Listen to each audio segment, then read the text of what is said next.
Allora, Tata, facciamo questo filmato perché giustamente domani dobbiamo prendere una decisione seria, né? Io e te. Quindi, come tu sai, che rimarrà lì storico perché ehm, tuo papà ha passato tutta la tua vita a dire, quando io dicevo vado a giocare con lui, fa questo con lui, ma tanto lui non si ricorderà, quando lui crescerà io farò, quando lui crescerà io farò.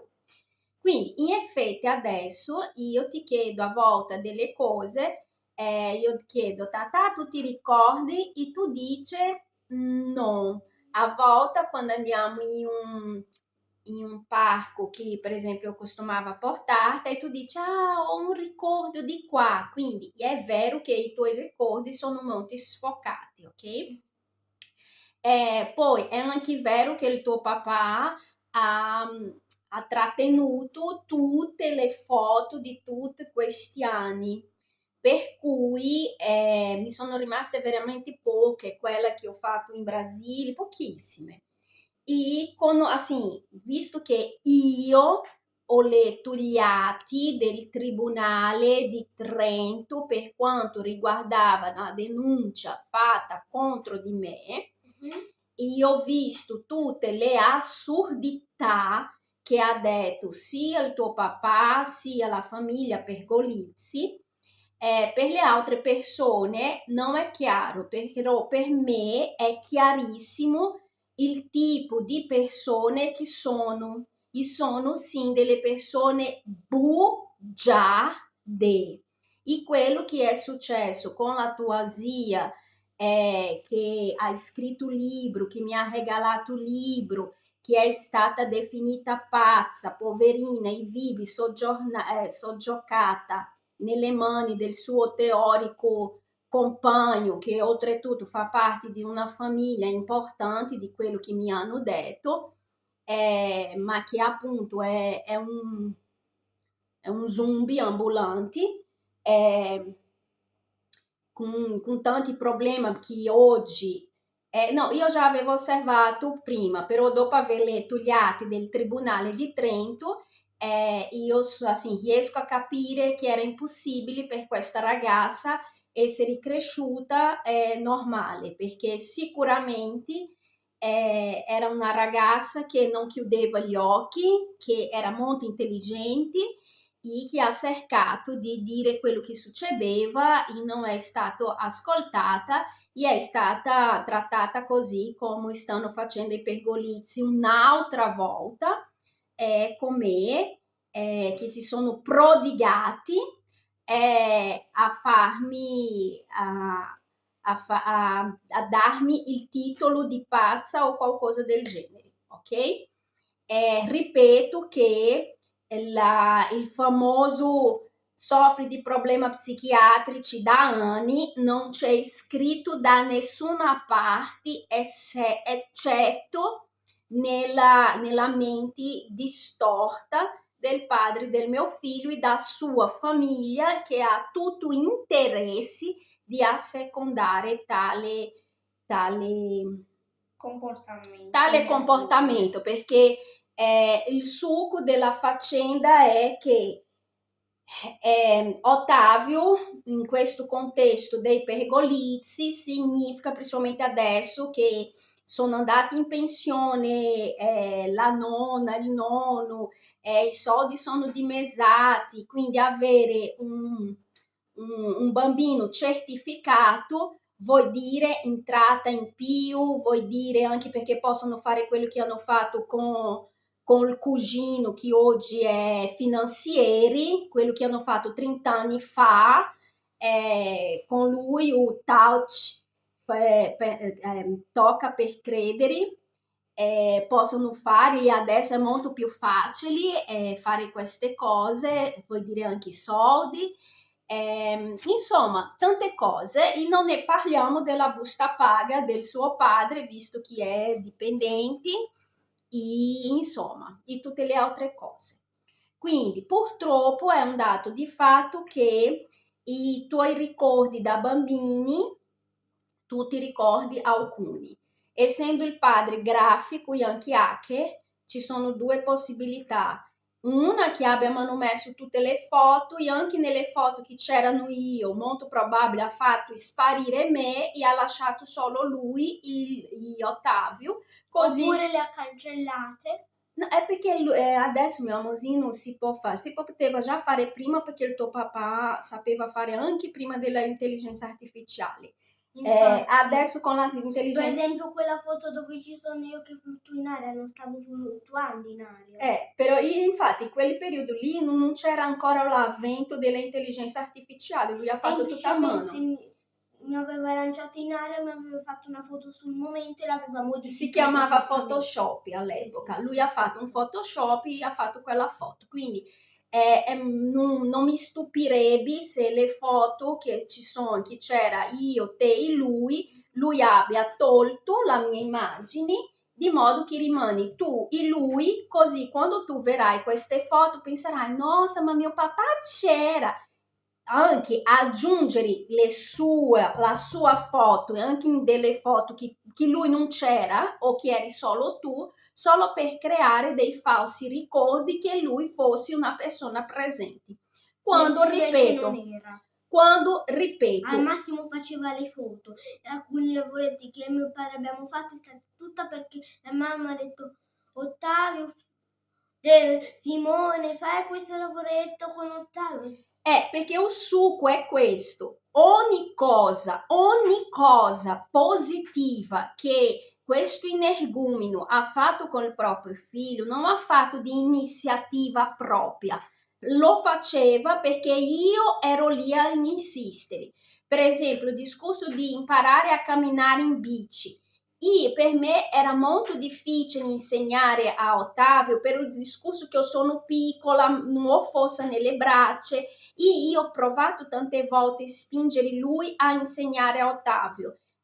Finiva che Ottavio arrivava a casa a volte con delle cose così, come si dice, con delle macchie, sai quando sbatti diventa viola, piangendo senza aria in posti pericolosi perché vicino al cuore, nella costella, il bambino piangente, si vedeva che si era fatto male e lui era non è niente, non è niente, finché alla fine ho insegnato io mio figlio a andare in bici, quando finalmente siamo riusciti a liberarsi di lui nella casa nuova. In 2 giorni mio figlio ha... Aspetta un attimo, mamma, vado a prendere una cosa. Sì. Però Tata, no, vieni qua perché c'è una cosa importante. Allora, domani bisogna prendere la decisione se andare o no al colloquio in cui io sono stata fra aspas invitata. Però qual è il problema? Il problema è che io avevo ricevuto sulla mia email qualche settimana fa, che io avevo anche fatto un filmato, parlando di una presunta visita con la famosa neuropsichiatrica, come si chiama quella là della Marcella Contardo. Allora, io il 27 o 28 più o meno ho chiamato l'ufficio, il CUP, per vedere se esisteva veramente l'appuntamento per questa visita. Il CUP mi ha detto: no signora, qua non c'è nessuna visita prenotata, no. La stessa cosa, ho ricevuto una email di un presunto appuntamento per un prelievo mio, che appunto non sono stata io, ho controllato nella mia cartella clinica, non c'era nessun appuntamento. E ripeto, sempre circa un mese fa, quando sono andata nell'ufficio dell'ALS, io avevo trovato Ottavio come residente in un indirizzo diverso dal mio, vicino ma diverso, e coincidenza o meno nel citofono i nomi riconducibili a introiti, mettiamo così, era Visitanier e Endrisi. Visitanier riguarda a Madre Paolina, al santuario di Madre Paolina, che è così con l'Arcivescovili. Endrisi, la stessa cosa, tanto è che si chiama Endrisi. l'arcivescovile di Trento, ok? Io ho fatto delle segnalazioni per la suite.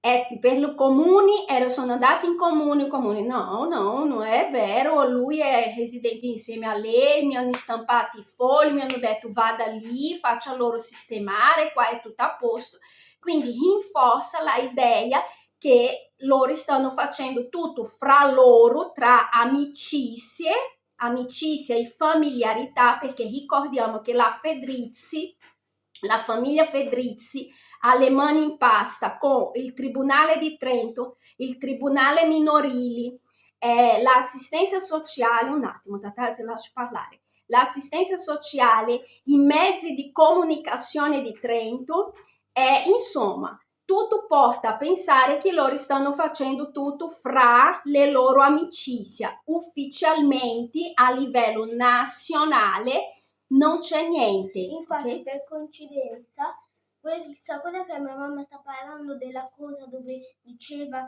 che io abitavo in quell'indirizzo sbagliato, in quell'indirizzo c'è il nome Endrizzi, che ricorda tanto Fedrizzi. No, ma non è l'Endrizzi, è una cosa, Fedrizzi è altro, Sì, però Endrizzi, gli Endrizzi sono strettamente legati, è come io dico, gira, riconduce, sono tutti intercollegati, ok? Endrizzi e arcivescovili. Però il punto è questo, come ho detto, perché mi preoccupa questo avvicinamento del visitanier con arcivescovili, con tribunale minorili e tutte le altre cose là. Perché il Rio Grande do Sul, il visitanier, le cose legate a Madre Paolina sono gli immigrati italiani di Trento in Brasile. Però il Rio Grande del Sud è una delle principali regioni brasiliane legate giustamente al traffico di bambini, a adozione internazionale. Non tutto che reluce è oro, no. È vero che il Rio Grande do Sul è una delle regioni più ricche del Brasile, però è anche vero che il Rio Grande do Sud nasconde molta porcagliata tra prostituzione, traffico di bambini, e poi perché loro non hanno un minimo loro sono esattamente come sono i trentini qua, loro soffrono di superiorità razziale, quindi loro indietro a quella apparente perfezione, tradizione, un sacco di cose, ci sono ancora monti, ma monti, non pochi, forse la nuova generazione non tanto, ma la vecchia, ma non ci credo neanche perché sono come qua, molto condizionati già da piccoli. Comunque sia, principalmente la vecchia generazione, loro, se non sei uno di loro e si proviene del nord-nord-est del Brasile, sei cacca, ok? Al limite loro ti vogliono come negrettini,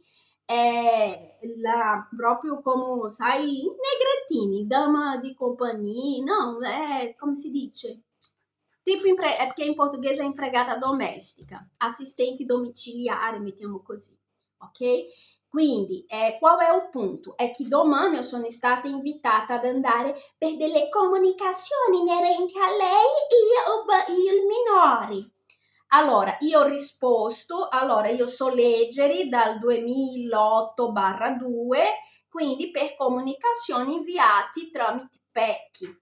E loro, come un ripetitore, sei invitata, o invito è già stato inviato, io ho anche specificato, non mi interessa gli inviti, mi interessa l'ordine del giorno, l'argomento, specificati l'argomento di che cosa parleremo e valuterò se venire. E loro continuano come un ripetitore perché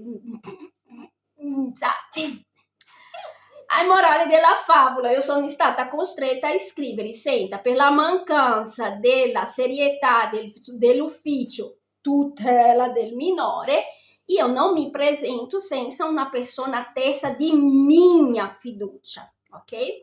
Quindi, morale della favola, domani ci riproverò per il verbale e valuterò se andare o no. Ottavio, vieni qua. Però, sempre lì, per rimanere l'archivio, un archivio online, ok? Sediti qua, Ottavio. Penso che posso andare prima a prendere. No, sediti qua.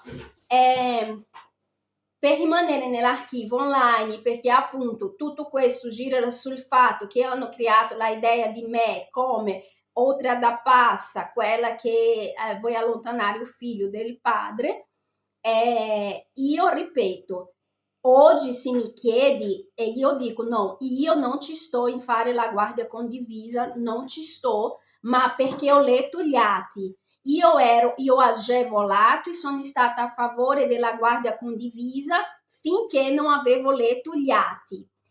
Quando ho letto gli atti, no, perché lì vuol dire che io sono favorevole a lasciare mio figlio a delle tipologie di persone letteralmente come i zii di Harry Potter. Ha presente i zii di Harry Potter? Ecco, siamo a quei livelli lì. Quindi è logico che io non sono più favorevole, anzi io voglio che questa famiglia pergolizzi, veramente vada retro Satana, ma vada retro Satana. Gli unici che si salvano sono i bambini perché... Sì, no, è Matildina, insomma, i figli, i bambini no, perché poverini non c'entrano niente. Anzi, ho anche detto a Ottavio, un giorno da adulto c'è l'opportunità, eccetera, che si conoscono, però i bambini, perché questi adulti qua non hanno niente da insegnare oltre a bugia, oltre ad essere falsi, a schiacciare chi è già per terra. Oltre a imparare a fare foto di quella foto del cugino, giusto. Abusare di bambini fingendo che è un gioco. Comunque e poi sì. sapete qual è la cosa più incredibile? Mamma ha fatto vedere quella foto a un carabiniere. Lui ha detto: ah, ma 30 anni fa è uno scherzo. Sì, 30 anni fa, ma adesso non lo è. E la cosa spaventosa è questa, è che ho fatto... Era un po'... Che se lui risponde 30 anni fa era uno scherzo senza nessuna dose di serietà, vuol dire che adesso ci sono ancora bambini che subiscono questo aia. Ecco, che subiscono questo tipo di cosa perché se loro dopo 30 anni per loro è ancora un gioco, vuol dire che continuano a fare, ripeto, adesso forse anche peggio perché i mezzi di comunicazione agevolano. Poi Tatino, io ho fatto vedere al poliziotto e al carabiniere, a dire il vero, i carabinieri si sono guardati così con quella faccia che loro fanno, che loro sanno bene. I carabinieri non hanno detto ah ma questo era normale 30 anni fa, no, i carabinieri si sono guardati con serietà, però non hanno appesantito la cosa perché fa parte del loro mestiere. Il poliziotto è che ha riso con quel risino da pedofilo e ha detto così, ma era normale 30 anni fa, e tanto per cambiare aveva un accento del sud.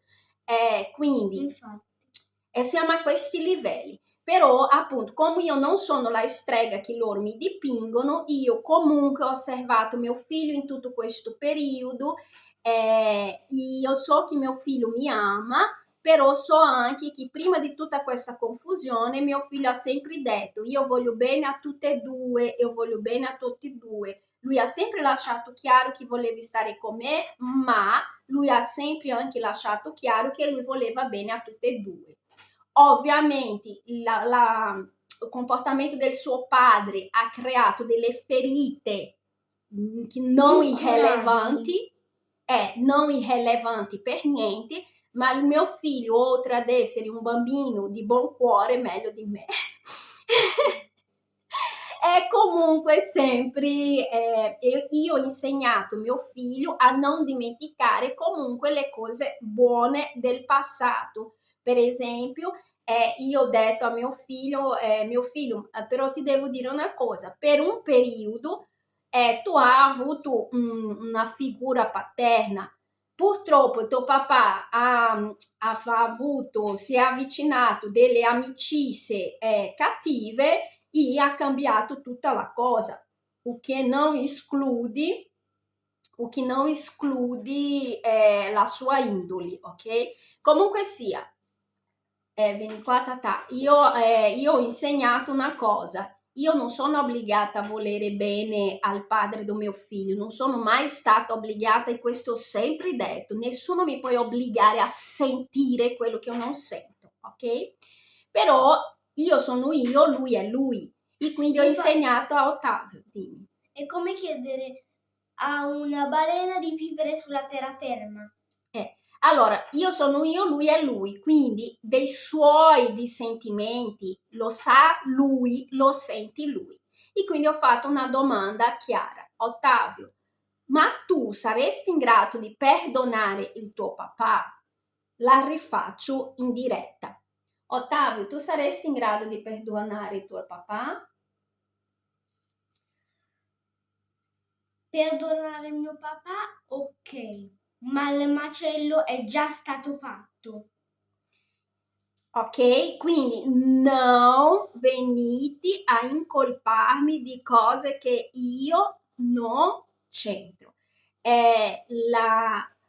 Ottavio è capace di perdonare il padre. Io, sinceramente, non, assim, Però mamma, io sono capace di perdonare il padre, ma preferirei comunque stare con te.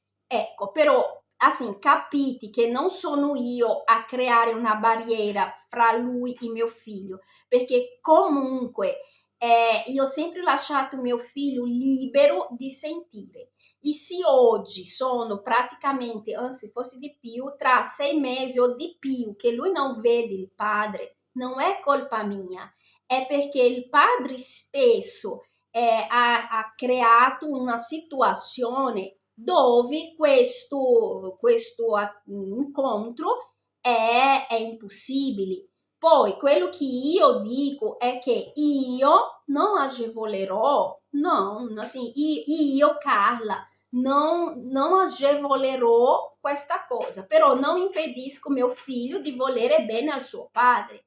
Però sono due cose che non possono incastrare, ok? Quindi ci tenevo a lasciare questo filmato anche perché gli ho spiegato a mio figlio, lui è molto consapevole della mia posizione.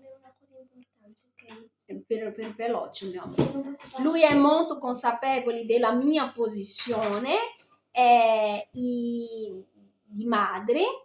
E l'altra cosa, voi non potete obbligarmi, ok, a pensare come voi. Non potete, punto. Non potete. L'unico potere che voi avete su di me è di uccidermi. Altro potere non avete. Pensate di avere, ma non avete. L'unico potere che avete è di uccidermi. Però, date le circostanze, se lo fate, in un certo senso vi ringrazio pure. Questo me l'ha fatto imparare la mia mamma. Ecco, io alla fine io sono riuscita a fare lui imparare perché quando lui è cresciuto, che la bici è diventata piccola, lui non aveva più la paura di cadere. Ho passato un giorno a Ottavio, non avere paura di cadere, sta per cadere, metti i piedi, quindi io finalmente ho potuto... E sapete come mamma me l'ha fatto imparare? Ha cominciato a farmi pedalare su un terreno liscio e mamma mi stava vicino per non farmi cadere. Io lo tenevo dal sedile, come ho sempre detto al suo padre di fare con lui quando lui era piccolino, perché imparare ad andare in bici è una questione di sicurezza, di fiducia. Se tu ti fidi che non cadrai o che c'è qualcuno che non ti lascerà cadere, trovi l'equilibrio perché non ti concentri nella paura di cadere, ma ti concentri nel cercare l'equilibrio. Quindi in 2 giorni mio figlio ha imparato a andare in bici. Questa bici era abbastanza vecchietta, quindi c'era anche un evento nel famoso Arcivescovili, era una gara che ci sarebbe stata Io ho comprato gli spray per dipingere la bici, abbiamo decorato la bici per lui partecipare della gara, però 2 giorni prima della gara gli è venuto l'appendiciti e alla fine lui non ha partecipato della gara. O che oggi io ringrazio a Dio che mi sa che è stato un livramento per 2 cose, perché grazie a quell'appendiciti io ho una cartella clinica dove c'è iscritto normale sviluppo psicofisico. E la seconda cosa è che, essendo lui in mezzo a questi criminali di queste maestre dell'arte vescovili insieme a altre figure, sarebbe stato anche pericoloso lui partecipare di questa gara che c'è stata, perché non si sa mai che qualcuno lo avrebbe fatto cadere apposta. Insomma, vedi, io credo in Dio.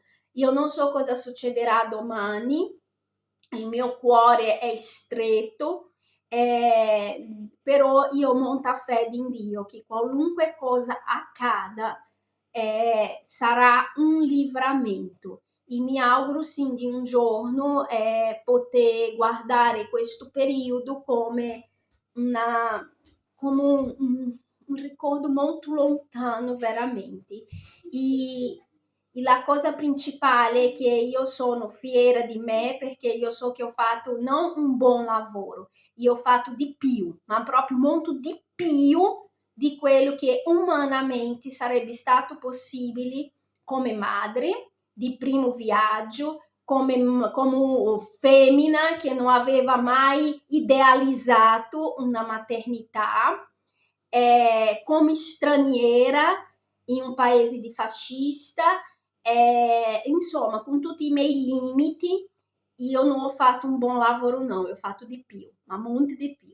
E sono anche fierissima del mio figlio perché io l'ho visto, le sue difficoltà da quando è nato, non per colpa sua, ma per la gravidanza stressante che ho passato, per i primi anni tra il padre che andava in ciuci, tra io che cercando di costruire un futuro come io ho costruito un futuro per me e mio figlio, andavo a sera a studiare per prendere il mio diploma e dovevo lasciare lui quelle 2 o 3 ore da solo col padre, anche se lui piangeva tanto, anche se lui metteva tutte le scarpe davanti a porta pregando perché io non uscissi, io non riuscivo a capire perché lui non parlava.